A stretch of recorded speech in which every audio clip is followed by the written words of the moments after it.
Number 1 స్థానంలో ఉంది. 5 స్థానాల్లో రాష్ట్రంలో అత్యధిక సర్పంచ్ స్థానాలు గెలుచుకున్న జిల్లాగా నిజామాబాద్ ఉంది. అదేవిధంగా రాబో మున్సిపల్ ఎన్నికల్లో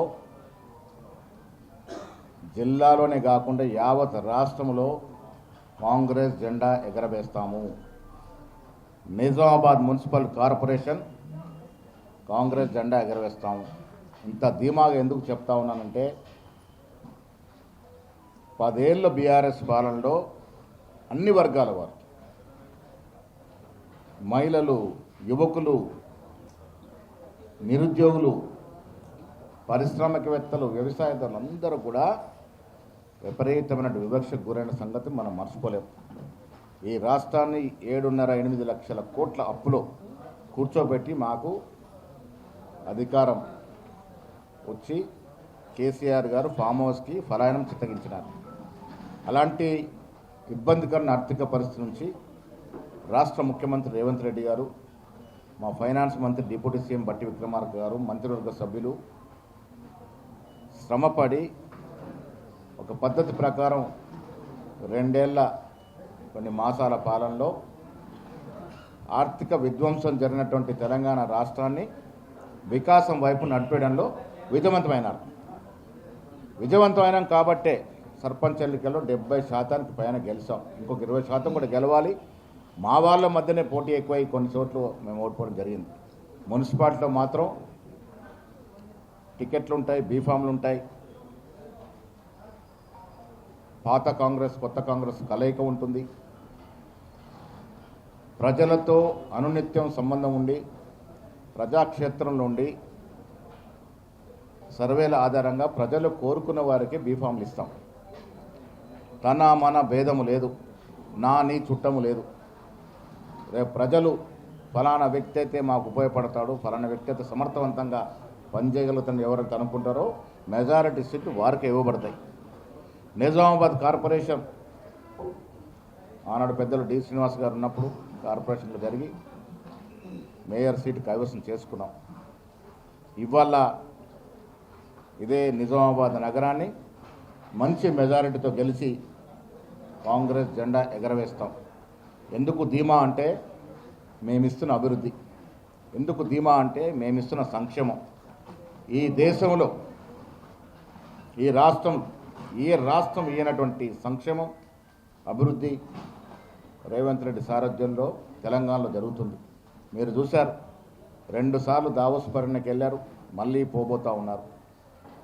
10 ఏళ్లలో కేటీఆర్ ఐటీ మంత్రిగా ఉండి 10,000 కోట్లు కూడా తేలంటి పరిస్థితి. ఇవాళ మా ముఖ్యమంత్రి గారు, మా ఐటీ మంత్రి శ్రీధర్ బాబు గారు 2 మార్లు దావోస్కి వెళ్ళి 1,78,000 కోట్ల పెట్టుబడి తీసుకొచ్చినారు. దాంట్లో 70% ఇదివరకే పెట్టుబడులు కార్యరూపం దాల్చినాయి. గ్లోబల్ సమ్మిట్ అనేది ప్రపంచ కంపెనీలు ఆకట్టుకున్నటువంటి సమ్మిట్. 1 లక్ష 2 లక్షలు వస్తాయనుకుంటే ఊహించని రీతిగా 5,70,000 కోట్ల పెట్టుబడులు, విదేశీ పెట్టుబడులు, వివిధ కంపెనీ రూపాల పెట్టుబడులు, స్వదేశీ పెట్టుబడులు పెట్టడానికి ఒప్పందాలు కూర్చుకున్న పరిస్థితి. ఇలా మున్సిపాలిటీలో ఉన్నవారు చాలామంది వరకు చదువుకున్నవారు, విద్యావంతులు. ఇలాంటి అభివృద్ధిని పరిపూర్ణంగా అర్థం చేసుకోగలుగుతున్నారు, ఇస్తున్న సంక్షేమాన్ని అర్థం చేసుకోగలుగుతున్నారు. ఎవరమ్మా అక్కడ? వాళ్ళు బయట పంపేయండి, ఫస్ట్. అది వినబడతలేదు మీకు శబ్దం? వాళ్ళు బయట పంపేయండి. ఎవరది? అలాంటి సంక్షేమం ఏ ఇతర రాష్ట్రంలో ఇవ్వట్లే. ఉచిత బస్సు కేవలం 2 కాంగ్రెస్ ప్రభుత్వాలు ఇస్తూ ఉన్నాయి, కర్ణాటక రాష్ట్రం, తెలంగాణ రాష్ట్రం. ఆషామాషి కార్యక్రమం కాదు ఉచిత బస్సు అనేది. మహిళల్లో నవచైతన్యం తీసుకొచ్చి స్వతహాగా ఇండిపెండెంట్గా ఎక్కడికంటే అక్కడికి వారు పోయేటటువంటి అవకాశం, ఆ సదుపాయం కాంగ్రెస్ పార్టీ కలుగజేసింది. రేషన్ కార్డు చుట్టూ పేదవాడి జీవితం తిరుగుతుంది. అలాంటి రేషన్ కార్డు లేని బీదవాడు లేడు ఇవాళ తెలంగాణ రాష్ట్రంలో. అంత పెద్ద సంఖ్యలో రేషన్ కార్డులు ఇచ్చున్నాం. తద్వారా సన్నబియ్యం కార్యక్రమం అనేది నా భూతం, నా భవిష్యత్. ఈ దేశంలో ఏ రాష్ట్రం కూడా ముందు కూడా ఇవ్వలేదు. ఇంత గొప్పగా చెప్తున్న బీజేపీ పాలిత రాష్ట్రాల్లో ఎక్కడ కూడా మేమిస్తున్నాం కేంద్రం ఇస్తున్నాం చెప్పుకునేవారు మరి ఏ బీజేపీ పాలిత రాష్ట్రంలో కూడా సన్నబియ్యం కార్యక్రమం ఇవ్వలేకపోతా ఉన్నారు. ఇలా వేదిక పైన మేమంతా ఏ బియ్యం తింటున్నామో అదేవిధంగా బీదవారు కూడా ఆ బియ్యం తింటూ ఉన్నారు. సద్వినియోగం జరుగుతూ ఉంది. గతంలో ఉచిత బియ్యం కథ మీకు తెలుసు. ముఖ్యంగా నిజామాబాద్ కేంద్రంగానే స్మగ్లింగ్ జరిగినటువంటి పరిస్థితి. దొడ్డు బియ్యాన్ని సన్నం చేసి బయటకు సరఫరా చేసి కోట్లు గడించినటువంటి టీఆర్ఎస్ నాయకులు ఉన్నటువంటి జిల్లా ఇది. ఇవాళ సన్న బియ్యం కార్యక్రమం ఒక విప్లవాత్మక కార్యక్రమం ఉత్తమ్ కుమార్ రెడ్డి గారి చొరవతో ముందుకు పోతున్న సందర్భం. ఇందిరమ్మ ఇల్లు 10 ఏళ్ల కలగా మిగిలింది. డబుల్ బెడ్రూమ్ను ఊరించి పేదవాడి కలగానే మిగిలింది. అలాంటి తరుణం నుంచి రేవంత్ రెడ్డి గారి ప్రభుత్వం ఇవాళ ఇల్లు లేని పేదవాడు లేకుండా విధంగా ఇల్లు ఇచ్చాం.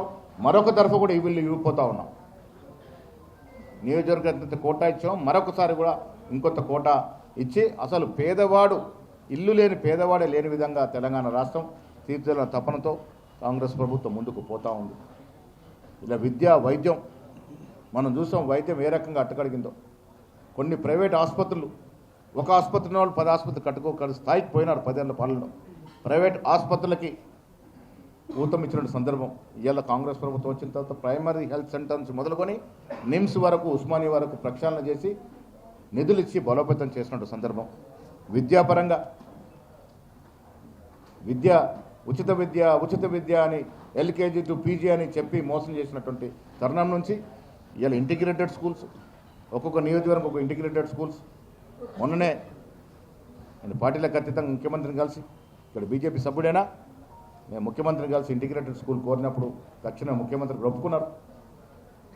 బాల్కొండ నియోజకవర్గం మా గ్రామంలో ఇంటిగ్రేటెడ్ స్కూల్ ఇవ్వడానికి కూడా ఒప్పుకున్నారు. నేను ఇచ్చిన 10 ఎకరాల్లో స్కూల్ ఇవ్వడానికి ముఖ్యమంత్రి గారు అంగీకరించినారు. విద్యాపరంగా ఒక ఇంటిగ్రేటెడ్ స్కూల్ మీద 200 నుంచి 300 కోట్లు పెట్టి ఎస్సీ ఎస్టీ బీసీ మైనార్టీ వర్గాలు ఒకే చోట ఉండే విధంగా సదుపాయాలు కలగజేసి అధునాతనమైనటువంటి శాస్త్ర సాంకేతిక విద్యని ఇచ్చే దశగా కాంగ్రెస్ ప్రభుత్వం అడుగులు వేస్తూ ఉంది. పోయిన ప్రభుత్వంలో విద్య వైద్యం అన్నీ అట్టడిపోయినాయి. దాన్నంతా కూడా పునర్జీవం చేస్తూ తీసుకొస్తున్నాడు తరుణం. వ్యవసాయ పరంగా రైతు భరోసా ఇచ్చాం. వాళ్ళు 10 ఏళ్ళు ఇచ్చిన రుణమాఫీ 15,000 కోట్లు దాటలేస్తుమ్మా. లెక్కలు తీసుకోండి. మేము 11 మాసాలు గవర్నమెంట్ వచ్చి 11 మాసాలను 23,000 కోట్ల రుణమాఫీ చేయగలిగినాం. చెప్పుకుంటూ పోతే చాలా ఘనమైనటువంటి అభివృద్ధి సంక్షేమం ఈ రాష్ట్ర ప్రభుత్వం ఇస్తుంది. కాబట్టి ఆ ఎఫెక్ట్, ఆ ప్రేమ మున్సిపాలిటీ ఎన్నికల్లో ఓట్ల రూపంలో మారుతుంది. ఈ రాష్ట్రంలో జరిగే ఫిబ్రవరి మాసంలో అనుకుంటా ఉన్నాం. ఫిబ్రవరి మాసంలో జరిగే మున్సిపల్ ఎన్నికల్లో 90% వరకు కాంగ్రెస్ పార్టీ గెలుచుకుంటుంది. దానికి కారణం మాకెక్కడ పోటీ లేదు. వాస్తవంగా ఎక్కడ పోటీ లేదు. కొన్ని చోట్ల బీజేపీ ఉంది, కొన్ని చోట్ల టీఆర్ఎస్ ఉంది. అంతంత మాత్రంగా ప్రతి చోట మేమున్నాం. ప్రతి పౌరుడి గుండెల్లో కాంగ్రెస్ పార్టీ ఉంది. ఇలా ప్రతి పేదవాడి గుండెలో కాంగ్రెస్ పార్టీ ఉంది. సంక్షేమం అందుతున్న వారు సంతృప్తిగా ఉన్నారు. చాలా చోట్ల నేను గ్రామాలకు వెళ్ళి అడిగినప్పుడు, కొద్ది కాల క్రితం నేను మాక్లూరు మండలంలో ఒక 2 గ్రామాలకు వెళ్ళాను. అక్కడ చెప్తా ఉన్నారు, ఒక 10 కుటుంబాలు ఏసీలు వాడేవారు తప్ప 80% కుటుంబాలు ఉచిత విద్యుత్ పొందుతూ ఉన్నాయి. 4 బల్బులు 4 ఫ్యాన్లు నడిపినా 150 యూనిట్లకు దాటట్లే. సో ఆ రకంగా ఇది గొప్ప సదుపాయం. ఇలా యావరేజ్కి తీసుకుంటే 65 నుంచి 70% గృహాలు ఉచిత విద్యుత్ని వాడుకుంటూ ఉన్నాయి. ఇది గొప్ప కార్యక్రమం. విపరీతమైనటువంటి సంక్షేమం అభివృద్ధి ఇస్తున్నటువంటి ఈ తరమిల జరుగుతున్న ఎన్నికల్లో ప్రజలు మాకు పట్టం కడతారు. బీజేపీ పార్టీ కులము మతము ఏంటండి? మీకైనా మాకైనా రేపు మన పిల్లల జీవితాలు బాగుపడాలి. బీదవాడి యొక్క జీవిత స్థితిగతులు మెరుగుపడాలి. ఆ దశగా ఆలోచన లేదు. మోడీ గారు ఏం చెప్పినారు 2014 ముందు? ఆనాడు కూడా కులం పేరుతో మతం పేరుతో ఎన్నికలు గెలిచినారు. కానీ ఏం చెప్పినారు? సంవత్సరానికి 2 కోట్ల ఉద్యోగాలు అన్నారు. మీ లోపల ఎవరికైనా ఉద్యోగం వచ్చిందా? కేంద్ర ప్రభుత్వం వచ్చిన తర్వాత సంవత్సరానికి 2 కోట్ల ఉద్యోగాలు అంటే ఇలా 12.5 సంవత్సరాల్లో దాదాపు 25 కోట్ల ఉద్యోగాలు రావాలి. ఉన్న ఉద్యోగాలు పీకేసిన ఘనత మోడీ గారిది. ఉన్న పబ్లిక్ సెక్టర్ యూనిట్లన్నీ మూసేసిన ఘనత మోడీ గారిది. లాభాల్లో ఉన్నటువంటి ఎల్ఐసిని అదాని అంబానీకి అమ్మే ప్రయత్నం చేసిన ఘనత మోడీ గారిది. ఒక్క బీదవాడి స్థితిగతులను మార్చలేని మీరు దేశాన్ని ఉద్ధరిస్తాం, నిజామాబాద్ను ఉద్ధరిస్తాం, మేమే జెండా ఎగరేస్తాం, ఏమనిస్తారు మీకు ప్రజలు? ఎందుకు వేస్తారు మీకు ఓట్లు? డీజిల్ కిరోసిన్ ధర పెంచి బీదవాడి నడ్డి విరిచినందుకు మీకు ఓటేయాలనా? నేను అడుగుతా ఉన్నాను బీజేపీ వారిని, ఎందుకు వేయాలి మీకు ఓటు? ఒక ఇల్లు ఇచ్చిన ఓటేయాలనా? ఒక ఉద్యోగం ఇచ్చిన ఓటేయాలనా? మన్మోహన్ సింగ్ నేతృత్వంలో $153 ఒక బ్యారెల్ క్రూడ్ ఆయిల్ ఉండే. $153 ఒక బ్యారెల్ క్రూడ్ ఆయిల్ ఉండే. ఆ క్రూడ్ ఆయిల్ నుంచి మనకు డీజిల్ కిరోసిన్ వస్తుంది విదేశీ నుంచి కొనుక్కుంటే. ఇవాళ $55 పడిపోయింది. అంటే ఆనాడు 65-70 రూపాయల పెట్రోల్ ఇవాళ ఎంత ఉండాలా? 30 రూపాయలు ఉండాలా? ఎంత కమ్ముతా ఉన్నారు? ఈ మధ్య దళారీ సొమ్ము ఎవరికి పోయింది? ఇది కేంద్ర ప్రభుత్వం జేబులో పోయింది కదా. ఏ బీదవాడికైనా ట్రాన్స్ఫర్ చేసినరా? సైకిల్ మోటార్ వాడమ్మా విలేకరులు ఎవరికైనా సదుపాయం కలిగిందా? పెట్రోల్ డీజిల్ తగ్గిందా? నిత్యావసర ధరలు ఏమైనా తగ్గినాయా? ఏం చేశారు? బీదవానికి బీజేపీ పార్టీ ఏం చేసిందో ఒక్కసారి ప్రజలు కూడా ఆత్మపరిశీలన చేసుకోవాలి. కులము మతం అరే రోజు నేను కూడా ఇప్పుడు పూజ చేసుకొని వచ్చాను. ఇంట్లో పూజ చేయండి, నేను బయటకు వెళ్ళను. కానీ దేవుడి పేరు మీద ఓట్లాడే సంస్కృతి కాంగ్రెస్ పార్టీకి లేదు. నేను మీ ద్వారా వారిని అడుగుతా ఉన్నాను, శ్రీరామచంద్రుని వాడుకునే హక్కు మీకు ఎవరిచ్చారు? శ్రీరామచంద్రుని బీజేపీ పార్టీలో సభ్యత్వం తీసుకున్నాడా? కొన్ని వేల ఏళ్ల కిందట శ్రీరామచంద్రుని మేమంతా గౌరవిస్తాం. శ్రీరామచంద్రుని, ఈశ్వరుణ్ణి, హనుమంతుణ్ణి, వెంకటేశ్వర స్వామిని, అమ్మవారిని, దుర్గామాతని పూజిస్తాం. ఎవరు సొత్తు కాదు. హిందూ సామ్రాజ్యం, హిందూ సామాన్య యొక్క సొత్తు. దాన్ని మీరు ఎన్నికలకు వాడుకుంటారు, ఏ లెక్కన వాడుకుంటారు? మీరు పూజ చేయరా? ఇలా కాంగ్రెస్ పార్టీలో 90% కార్యకర్తలు దేవుళ్ళు పూజిస్తాం. మేము ఏ రోజు కూడా మేము దేవుళ్ళ పేరిట ఓట్లాడగం. ఎన్నికలు రాగానే హిందూ ముస్లిం. అరే ప్రశాంతమైనటువంటి వాతావరణాన్ని చెడగొట్టి రాజకీయ లబ్ధి పొందాలని ప్రయత్నం చేస్తారు. ఇది ఎంతవరకు సమంజసం? ఇది ఎన్నికలు వస్తే చాలు హిందూ ముస్లిం దేవుళ్ళ పేర్లు తీసుకొచ్చి ఓట్లు రగల్చుకునే ప్రయత్నం అయితే చేస్తూ ఉందో బీజేపీ. ఇది సమాజానికి మంచిది కాదు. బీదవాడికి కావాల్సింది ఏంటండి? వాటి జీవన స్థితిగతులు మెరుగుపడాలి, వారికి సజావుగా జీవితం నడవాలి, వాళ్ళ పిల్లలకి చదువు సంస్కారం రావాలి, వాళ్ళ పిల్లలకు ఉద్యోగాలు రావాలి. పూజ చేసేవారు తప్పనరు, కానీ మీరు ఏమి ఇయ్యరు? ఉన్న ఉద్యోగాలు పీకేస్తారు, ఉద్యోగాల గురించి ఆలోచించరు. ఎన్నికలు వస్తే మాత్రం దేవుని పేరు మీద జై శ్రీరామని ఓట్లు అడుగుతారు. ఇది మంచి సంస్కృతి కాదు. భవిష్యత్ తరాలకి ఇది విఘాతం కలిగిస్తుంది. సుమా, పూజ చేయాలి. మేము పరిపూర్ణ హిందువులమే, హిందూ సాంప్రదాయాన్ని పాటించే హిందువులం, రోజు దేవుణ్ణి ఆరాధించే హిందువులం మేము. ఎస్, మాకు కూడా హిందూ మతం మీద ప్రేమ ఉంది. కానీ దాని అర్థం రాజకీయాలకు అది వాడుకోవాలని కాదు. జరిగింది దేవుళ్ళ పేరిట ప్రజలను మోసం చేసి గెలిచినారు. కానీ గెలిచి మీరేం చేసినారు? 2014లో జై శ్రీరామని గెలిచినటువంటి మోడీ ఈ 12 ఏళ్లుగా ఈ దేశానికి మీరు ఏ దశ దిశ చూపించినారు? ఏం నిర్వాహకం చేసినారు? ఎన్ని ఉద్యోగాలు ఇచ్చినారు? ఎంత అభివృద్ధి చేసినారు? అది చెప్పి ఓట్లాడగాలి. ఇవాళ 12 ఏళ్ళు ప్రజలు మీకు అవకాశం ఇస్తే కూడా ఇవాళ కూడా దేవుని పేరు మీద ఓట్లాడటానికి మీరు ముందుకు వస్తూ ఉన్నారంటే ప్రజలు ఆలోచించుకోవాలి. నేను చాలా సందర్భాలు చెప్పాను, ఎన్నికల వరకే పార్టీలు, ఎన్నికల తర్వాత కలిసి పనిచేసుకోవాలని, అభివృద్ధి చేసుకోవాలని, తమిళనాడు తరాలు పార్టీలన్నీ కలవాలని. ఎవరు ముందుకు రారు. ఎన్నికలప్పుడు రాజకీయాలు చేద్దాం, కానీ ఎన్నికలు అయిన తర్వాత జిల్లా అభివృద్ధికో రాష్ట్ర అభివృద్ధికో కలిసి పనిచేయాలి కదా. ఇలా రేవంత్ రెడ్డి గారు ఏ శాసనసభ్యుడు వచ్చినా మరి కులము మతము పార్టీ చూడకుండా నియోజకవర్గాలకు ఇవ్వాల్సిన సంక్షేమాన్ని అభివృద్ధిని ఇస్తూ ఉన్నాం. ఇది ప్రజాస్వామ్యంగా నడుస్తున్నటువంటి పార్టీ, ప్రభుత్వం. రాష్ట్రం సమూలంగా అభివృద్ధి జరగాలని నేను అసెంబ్లీలో ముఖ్యమంత్రి గారు చెప్పాను. హైదరాబాద్ మీద మీరు శ్రద్ధ పెడుతుంది చాలా మంచి పరిణామం. హైదరాబాద్ని యావత్ దేశమే కాదు ప్రపంచ నగరాలతో పోటీ పడంగా తీర్చిదిద్దాలని హైదరాబాద్ పిలుస్తూ ఉన్నారు. 4th సిటీ సకాలంలో 4th సిటీ టేకాఫ్ అవుతే ప్రపంచ నగరాల్లో హైదరాబాద్ పోటీ పడుతుంది. దాంట్లో ఏం అనుమానం లేదు. ఒక విజనరీ లీడర్గా రేవంత్ రెడ్డి గారు ప్రయత్నం చేస్తూ ఉన్నారు. దాంతోపాటుగా నేను ముఖ్యమంత్రి గారిని కోరాను, ఈ రాష్ట్రం సమూలంగా అభివృద్ధి చెందాలి, డీసెంట్రలైజేషన్ కావాలి, ఆదిలాబాద్లో ఐటీ పరిశ్రమ రావాలి, హైదరాబాద్కి ఎయిర్పోర్ట్ వస్తూ ఉంది, వరంగల్కి ఎయిర్పోర్ట్ వస్తూ ఉంది, అక్కడ కూడా సమూలంగా అభివృద్ధి చేయడానికి ముఖ్యమంత్రి గారు అంగీకరించినారు. రాష్ట్రం తెలంగాణ రాష్ట్రం అన్ని జిల్లాలు సమూలంగా అభివృద్ధి జరగాల్సిన అవసరం ఉంది.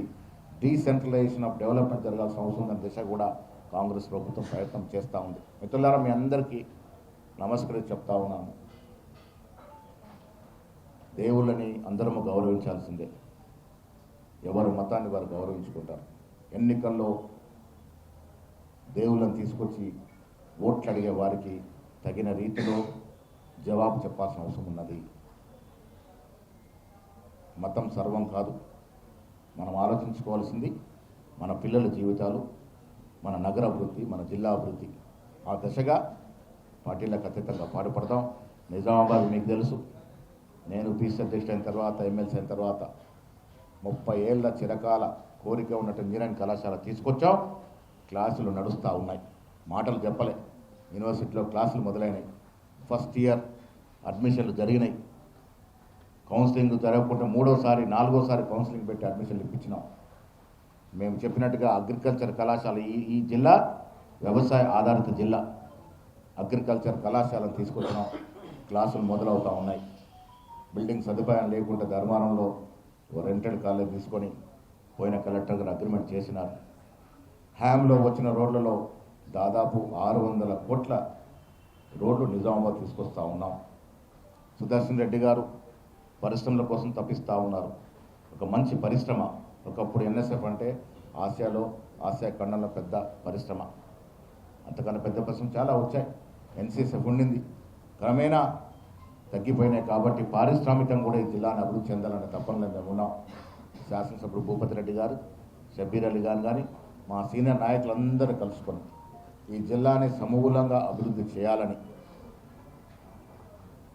ఈ జిల్లాకు సేవదించినటువంటి పెద్ద నాయకులు అడుగుల రాజారాం గారు, బాలాగౌడ్ గారు, గంగారెడ్డి గారు, డి శ్రీనివాస్ గారు, సంతోష్ రెడ్డి గారు,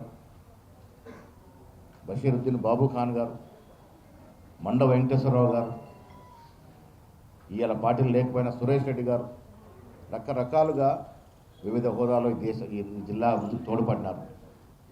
అదే దశగా ఈ జిల్లాని ఇప్పుడున్నటువంటి రాజకీయ నేతలు ఉన్నటువంటి మా వర్గం అంతా కూడా జిల్లాని ఒక మేటి జిల్లాగా తీర్చిన ప్రయత్నం ఎప్పటికప్పుడు ముఖ్యమంత్రి మీద ఒత్తిడి తీసుకొస్తూ రావాల్సిన కార్యక్రమాలు తీసుకొస్తూ ఉన్నాం. ఇంకా కూడా ఎయిర్పోర్ట్ పెండింగ్ ఉంది. ఫీజిబిలిటీ రావట్లే. ఇవ్వడానికి సీఎం గారు సిద్ధంగా ఉన్నారు. మొన్న అసెంబ్లీ కలిసిన అరకల నర్సిరెడ్డి గారు, తయారు గారు కూడా మాతో ఉండి ముఖ్యమంత్రికి ఇవ్వడానికి సిద్ధంగా ఉన్నా కానీ ఫీజిబిలిటీ రిపోర్ట్ అంటే విమానాలు స్టార్ట్ అయితే రాకపోకలు అంతగా ఉండవనే మాట అంటున్నారు. సో సెకండ్ ఫేజ్లో పెడదామనే మాట చెప్పడం జరిగింది. 2వ దశలో డిజిటల్ ఎయిర్పోర్ట్ వస్తుంది. అదే కాకుండా జిల్లాకి రావాల్సిన పరిశ్రమలు, వ్యవసాయకు సంబంధించిన పరిశ్రమలు, విద్యాపరంగా ఇంకే అవకాశాలు ఉంటాయో నేను పోయిన కలెక్టర్ గారికి ఇక్కడ వీసీ గారు చెప్పినాను. ఏ అటు అవకాశాలు ఉంటే ఆ అవకాశాలన్నీ కూడా నిజామాబాద్ జిల్లాకు తీసుకొచ్చుకుందామని నేను మిగతా పార్టీలో కూడా చెప్తా ఉన్నాను. అభివృద్ధే ధ్యేయంగా పోదాము. ఈ జిల్లా ఉత్తర తెలంగాణలో చైతన్యవంతమైనటువంటి జిల్లా. మళ్ళీ ఆ దశగా జిల్లా అభివృద్ధి కొరకు పాటుపడదామనే మాట చెప్తూ ఎన్నికల్లో డెఫినెట్గా పార్టీలు ఉంటాయి. స్పోర్ట్స్ నిన్న మా వేణుగారు నిధులు ఇచ్చి 9 లక్షలు పార్టీ గ్రౌండ్లో ట్రాక్ భూమి పూజ చేయడానికి పోయాం. ఆ దశగా నేను చెప్పాను 10 కోట్ల రూపాయలు సింథటిక్ ట్రాక్కి శాంక్షన్ అయ్యి ఉంది, పైప్ లైన్లో ఉంది అథ్లెటిక్స్. నేను షబీర్ అలీ గారు రిక్వెస్ట్ చేస్తా ఉన్నాను, కలెక్టర్ గ్రౌండ్ మేమంతా కూడా కలెక్టర్ గ్రౌండ్ని ప్లేన్గా ఉంచదలుచుకున్నాం. నగరం నడిబొడ్డులో ఒక ప్లేన్ జాగా ఉండాలి. ఎక్కడ ఎలాంటి కట్టడం లేకుండా నడిబొడ్డులోని కలెక్టర్ గ్రౌండ్ని పెద్ద గ్రౌండ్ చేసి ఆ సింథటిక్ ట్రాక్ అక్కడే వేసే ప్రయత్నం చేస్తాం. అదేవిధంగా ఒక మినీ స్టేడియం 8 కోట్ల రూపాయలు మినీ స్టేడియంకి శాంక్షన్ అయినాయి. రాజారాం స్టేడియం ఒకప్పుడు దూరం, ఇవాళ ప్రతి ఇంట్లో కారు వచ్చింది, ప్రతి పిల్లవాడికి స్కూటర్ వచ్చింది. దూరమేం కాదు. రాజారాం స్టేడియాన్ని ఏ రకంగా నిధులు తెచ్చుకోవాలో, ఏ రకంగా అభివృద్ధి చేసుకోవాలో ఆ దశగా అభివృద్ధి చేసుకుంటాం. ఈ జిల్లా స్పోర్ట్స్ జిల్లా. మేమంతా కూడా స్పోర్ట్స్లో ఉన్నాం. ఇలా మలావత్ పూర్ణిమ, ఎండల సౌందర్య, నిఖత్ జరీన్, ఒసాముద్దీన్, ఇటీవల సౌమ్య, ఇంత మంచి క్రీడాకారులను అందించినటువంటి జిల్లా. క్రీడల విషయంలో కూడా ఎక్కడ కూడా స్థితి లేకుండా ఇది ఒక క్రీడా హబ్గా మార్చేందుకు కూడా ప్రయత్నం చేస్తూ ఉన్నాం. రేవంత్ రెడ్డి గారికి ఈ జిల్లా పైన ఒక ప్రత్యేక శ్రద్ధ ఉంది. డెఫినెట్గా వచ్చే రోజుల్లో జిల్లాని నిజామాబాద్ నగరాన్ని ఒక మేటి నగరంగా తీర్చిదిద్దుకునే ప్రయత్నం చేస్తూ ఉన్నాము. ప్రజలు అభివృద్ధిని ఆకాంక్షిస్తారు. గోపన్పల్లి గోపన్పల్లిలో కూడా గంగాస్థాన్ పక్కన ఉన్నటువంటి గోపన్పల్లి వివిధ స్పోర్ట్స్ కొరకు కేటాయించే విధంగా ప్రయత్నం చేస్తూ ఉన్నాం. వివిధ కుల సంఘాలకి అక్కడ భూములు ఇచ్చే ప్రయత్నం చేస్తాను. పద్మశాలికి ఇప్పటికే 2000 గజాలు అక్కడ ఇచ్చున్నారు. నరసింహులు గారు వారు సమావేశంలో రిక్వెస్ట్ చేసి ఇచ్చున్నాం. 60 crores పెట్టి ఇప్పుడు నిన్న TUFID నిధుల నుంచి నగరంలో ఉన్నటువంటి అన్ని డివిజన్లో రోడ్ల మరమ్మత్తు, అదేవిధంగా కల్వర్ట్స్ నిర్మాణం జరుగుతూ ఉంది. నిజామాబాద్ని సుందరీకరణ చేసుకోవడం, సబ్స్టేషన్ నడిబొడ్డున జనరల్గా సబ్స్టేషన్ ఉండవు. అధునాతన టెక్నాలజీతో ఇండోర్ సబ్స్టేషన్ని 3 శాంక్షన్ అయితే ఒకటి నిజామాబాద్ తెచ్చుకున్నాం. పులాంగ్ రైతు బజార్లో నిన్న అది పరిశీలన చేశాం. త్వరలోనే డిప్యూటీ సీఎం గారు వచ్చి శంకుస్థాపన చేస్తారు. 3 అగ్రికల్చర్ కళాశాలలు ఈ రాష్ట్రంలో వస్తే ఒకటి నిజామాబాద్ తెచ్చుకోగలిగినాం. 20 ఇస్తే ఒకటి రాలే, 3 ఇస్తే 3 ఒకటి తెచ్చుకోగలిగినాం. ఇంజన్ కళాశాల తెచ్చుకోగలిగినాం. రోడ్లు తెచ్చుకుంటా ఉన్నాం. టెంపుల్ కారిడార్ పేరిట కరీంనగర్ నిజామాబాద్కి 26-27 కిలోమీటర్లు తగ్గించే 4 లైన్ రోడ్ వస్తూ ఉంది. ధర్మపురి, కొండగట్టు, వేములవాడ, లింబద్రిగుట్ట నుంచి బాసర వరకు అమృత్ స్కీమ్లో పెండింగ్ ఉన్న నిధులు తెచ్చే ప్రయత్నం చేస్తూ ఉన్నాం. ఆర్ఓబికి మొన్న ముఖ్యమంత్రిని అడిగాం, ఆ నిధులు విడుదల చేయమని. తక్షణమే విడుదల చేస్తానని మాట చెప్పడం జరిగింది. అభివృద్ధి విషయంలో ఎక్కడ కూడా కాంప్రమైజ్ కాకుండా ముందుకు పోతా ఉన్నాం. నగరాన్ని అన్ని కోణాల నుంచి అభివృద్ధి చేసుకొని నిజామాబాద్ 12 crores రిలీజ్ అయినాయి. ఆర్ఓబి గతంలో మేము ఇచ్చిన మాట ప్రకారం 12 crores ఆర్ఓబి నిధులు మంజూరైనాయి. అతి త్వరలో మనకి మాదనార్ బ్రిడ్జ్ వస్తుంది. అర్సపల్లి బ్రిడ్జ్ కూడా నిధులు ఇవ్వాల్సిన కోరినాం. అభివృద్ధి విషయంలో ఎక్కడ కాంప్రమైజ్ ఉండకుండా నగరాన్ని పరిపూర్ణంగా అభివృద్ధి చేసుకోవాలనే తపనతో ముందుకు పోతా ఉన్నాం. మిత్రులు మీ అందరి సహకారం. నిజామాబాద్ నగర ప్రజలకు మళ్ళీ విజ్ఞప్తి చేస్తూ ఉన్నాను, అభివృద్ధి కావాలి, మన పిల్లల యొక్క భవిష్యత్తు కావాలి మనకు. ఆ దశగా ఆలోచించండి. అందరము పూజ చేసుకుందాం, అందరు దేవుళ్ళు ఆదరిద్దాం. ఇక రాజకీయాల్లోకి దేవుళ్ళు లాకండి, మతాన్ని ముడిపెట్టకండి. ఆ దశగా నగరాన్ని అభివృద్ధి చేసుకుందాం అనేటువంటి విషయాన్ని చెప్తూ 32 కోట్లు స్పెషల్ ఫండ్ సీఎం గారు ఫండ్ ఇక్కడ శాంక్షన్ అవ్వడం జరిగింది. నూడాకి అదనంగా 23 కోట్ల ఫండ్ ఇవ్వడం జరిగింది. అభివృద్ధి విషయంలో చెప్తా ఉంటే ఎక్కడ కూడా కంపారిజన్ లేదు మాకు గత ప్రభుత్వానికి. అన్ని దశలుగా అన్ని రకాలుగా నగరాన్ని అభివృద్ధి చేసుకుందాం. కిల్లా రామాలయాన్ని ముఖ్యమంత్రి గారికి చెప్పాం, సురేఖ గారి సమక్షంలో చెప్పాం. సురేఖ గారికి వారు ఆదేశాలు ఇచ్చినారు. కిల్లా రామాలయం ఒక చరిత్రాత్మక కట్టడం. ప్రభుత్వ పరంగా కిల్లా రామాలయాన్ని కూడా అభివృద్ధి చేసుకుంటాం. రాముడు మాకు కూడా కావాలి, శివుడు మాకు కూడా కావాలి, ఆంజనేయుడు మాకు కూడా కావాలి. మేమంతా కూడా భక్తులమైన మాట మరొకసారి మీ ద్వారా నగర ప్రజలకు తెలియజేస్తూ అభివృద్ధిని చేసుకుందాం. మనము మన పిల్లల భవిష్యత్తు నిర్మాణం చేసుకుందాం. పిల్లల భవిష్యత్తే ధ్యేయంగా ముందుకు పోదామనే మాట నగర ప్రజలకు మీ ద్వారా చెప్తూ సెలవు.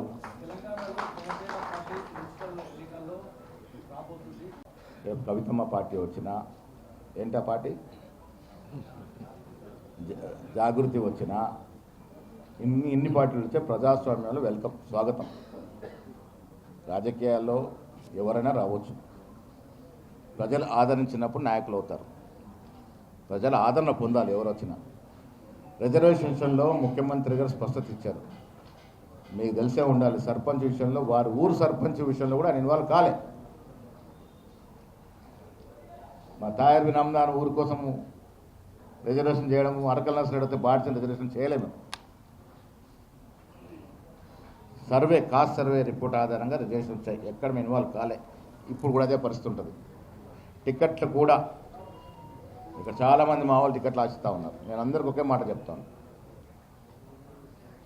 నా తమ్ముడైనా, తయారు సాబ్ కొడుకైనా, మా నర్సారెడ్డి కొడుకైనా, వినయ్ తమ్ముడైనా మా వేణు తమ్ముడు ఎవరైనా ఒకటే సిద్ధాంతం, ప్రజల్లో ఉండి ప్రజలు కావాలనుకుంటే వారికి బీఫామ్ ఇంటికి వస్తాయి, ఎక్కడ పైరో చేయాల్సిన అవసరం లేదు.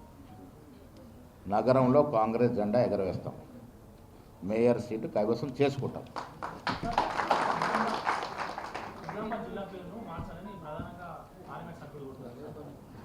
ఇప్పుడు మోడీ వచ్చిన తర్వాత ప్రజల జీవితాలు మారుస్తారని అనుకున్నాం, పేర్లు మార్చడానికి పరిమితం అయిపోయింది మోడీ సర్కార్. తెలుసా మీకు, దాదాపు 250-300 సంస్థల పేర్లు మార్చినారు. మహాత్మా గాంధీ యొక్క పేరును మన్రేగం తీసేశారు. ఎంత అన్యాయం ఇది. పేర్లు మారిస్తే ఏమైందండి, మీ జీవితంలో ఏమైనా బాగుపడుతుందా? నేను పేరు మార్పు మాట్లాడే వారికి ఇతో చెప్తా ఉన్నాను, పేరు మార్చుడు కాదు నాయన, మా జీవితాలు మార్చండి, బీదోళ్ళ జీవితాలు మార్చండి. మీ బీదోళ్ళ జీవితాల యొక్క ప్రమాణికాలు పెంచండి. ఆ దశగా ఆలోచన లేదు. ఏమవుతుంది పేరు మారుస్తే? బువ్వ పెడుతుందా పేరు మారుతుంది? ఏమవుతుందండి? పేరు మార్పు వచ్చేది ఏముంటుంది? నేను మీ ద్వారా అరవింద్ గారు కోరుతా ఉన్నాను, మీరు రెండవసారి కదా ఎంపీ, రెండవ మారు ఎంపీ అయినారు, 7 ఏళ్ళు అయింది. 7 ఏళ్ళ నుంచి మీరు నిజామాబాద్ తీసుకొచ్చిన ఏదైనా పరిశ్రమ ఉంటే చెప్పండి. మీరు 7 ఏళ్ళ నుంచి వ్యవసాయ పరంగా తీసుకొచ్చారు చెప్పండి. అటుకెక్కి బోర్డు తీసుకొచ్చారు, అతి గతి లేదు. ఏ కార్యక్రమం తీసుకొచ్చారు 7 ఏళ్ళుగా?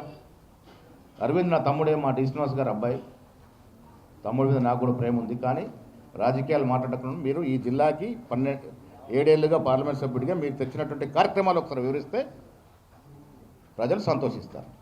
పేర్లు మార్పుతో బీదవాడి జీవితాలు మారవు. చరిత్ర సృష్టించినోడు ఇప్పుడు ఆ చరిత్రని తిరగరాయబోతున్నాడు.